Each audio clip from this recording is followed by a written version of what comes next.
Hi, I'm Sraddhagita, and we're going to be looking at the difference between loneliness and solitude. Loneliness is becoming something that's increasingly experienced by more and more people in the modern world. Sometimes it's been said more recently that it's also a bit of an epidemic as more and more people live on their own, live in big cities and work more and more in isolation and have their main communications and connections through screens rather than through real people. Loneliness can feel like we've been excluded from something, perhaps even excluded from a group, or that we don't feel very connected. But we can also feel really lonely when we are in a group. When we are sitting at a table with friends, we can feel lonely even then. So there is something called existential aloneness. We are alone. That is part of our life as human beings. We are alone. But we're not doing life on our own. So when we go on retreat, we might have some periods of a kind of solitude because we're in silence perhaps, but we are connected with people. No one else can work on our minds for us, but we're not doing it by ourselves. We're actually doing it in the company of others. We might also choose to go on a solitary retreat where we're definitely choosing to go off into a more secluded place and be on our own. And the really good things about going on solitary retreats are that we suddenly do have time away from our normal programmed life, which, you know, if we live and work in the world today is often quite programmed, isn't it? We have to do certain things at certain times. When we're on solitary, we can come up with our own program and it can be much looser in a good way. But we also get much more time to really see what our mind does. And we've noticed that we bring the same mind that was in the city, we bring that mind to the countryside, to our solitary retreat. And we can notice that the same tendencies and habits of mind are coming up. For example, we might get a bit annoyed with a friend in the city because of something they have or haven't done. And then we might find ourselves on solitary retreat getting annoyed, but there's nobody else in the room. Nobody has left anything out on, you know, to make a mess. If there's a mess in the room, we've made it. We're the only person there. So it can be really interesting to see what our mind does in that situation.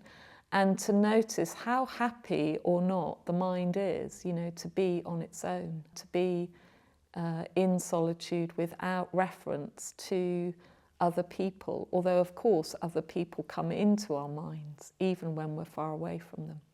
So that is also interesting. We can feel very connected to people when we're on solitary retreat. We can feel a lot of love for people when we're on solitary retreat. And we can feel the support of other people when we're on solitary retreat. So even though we're on solitary, we are very much connected. And if we're feeling connected with people, that solitude will feel quite rich. We won't feel as if we're excluded from a group. We won't feel as if there's nobody there to support us. We'll just feel that we are connected already. So one of the keys to these two words is, do we feel that, you know, we are connected, that we are connected with ourselves first of all, and that we're connected with others, connected with friends. So probably for all of us, we're going to experience both the positive sense of being on our own in terms of solitude and feeling quite contented, but we're also going to at times feel lonely. What we can try and do is notice the difference between those two things for us. How does it feel to be lonely?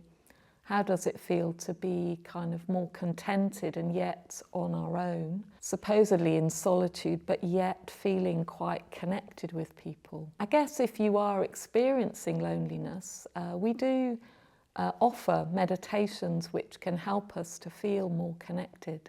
So one of the practices that we do is a practice called the Metta Bhavana, which is a practice of universal loving kindness. And it actually starts with loving kindness towards ourselves, and then it moves out from there. So we start with ourselves, and we can bring that sense of metta or loving kindness to any state of mind that we're in, whether it's loneliness or frustration or sadness or joy. We can bring metta to it. So it's a practice that you can always turn to. And we've got lots of films on this channel, you know, led through meditations, which you can tune into. And even listening to somebody lead through a meditation for you can help you connect with yourself and can help you to feel less lonely. So yeah, we're not doing this on our own. We do have to do the work ourselves, but we're not doing it by ourselves. We can do it alongside others. We can do it with the help of others who are offering or sharing something of their practice, which we can tune into. The other thing I'd say is, well, how do you find or how do you start to turn towards community? Everyone has some kind of sense of community. It doesn't have to be a Buddhist community. Here at the London Buddhist Centre, we do have a really blossoming community full of a real diversity of people. We call it Sangha. But you know, you may not have a Buddhist centre near you. You may be able to join an online Sangha, for example, like the London Buddhist Centre Sangha. But you'll also want to have some actual person-to-person communication and connection. So finding community is really important, finding some like-minded people who are interested in similar things to you, and a place where you're able to give something of yourself too. We all need to be reflected back, we all need to be sort of seen, we need to be listened to. Much of communication is about being listened to and being acknowledged as a person and being related to. So we are all going to experience loneliness, and that is painful. It's painful to feel lonely. But we're also all going to experience a positive sense of solitude. That's important that we sort of feel that and see that and have this sense of contentment. But both two poles, if you like, of loneliness and more of a positive sense of solitude, they both need community and need to feel connected. So it's really important that we do feel connected as well, even if we feel a positive sense of aloneness. We can't do everything just on our own.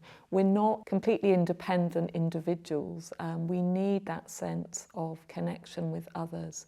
It's really, really important. We can't really thrive and grow without that sense of connection with others. I hope you enjoyed this video, and if you did, do subscribe to our YouTube channel. There's loads of talks on the channel and guided meditations which can support you. There's a whole community of different teachers offering classes and courses as well, so do sign up for those. You can also come to the London Buddhist Centre, and if you don't live in London, we also have a retreat centre in Suffolk, and people sometimes travel quite a long way to get there.